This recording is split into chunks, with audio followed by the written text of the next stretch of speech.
Hello guys, मेरा नाम है प्रशांत और आप देख रहे हैं वाई प्रशांत। आज लेट हो रहा था कॉलेज के लिए तो बाइक लेके कॉलेज आना पड़ा।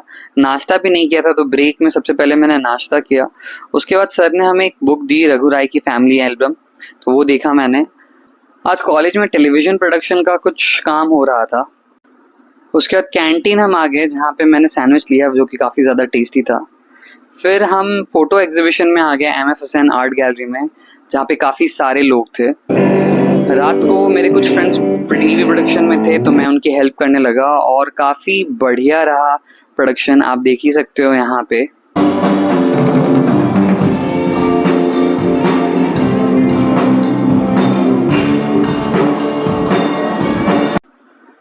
फिर प्रोडक्शन ख़त्म हुआ तो सब पैकअप करने लगे। उसके बाद रात को मैं निकला कॉलेज से, तो रात को काफ़ी अलग लगता है कॉलेज। फिर मेरे दोस्तों ने मुझे बाइक पे घर छोड़ा।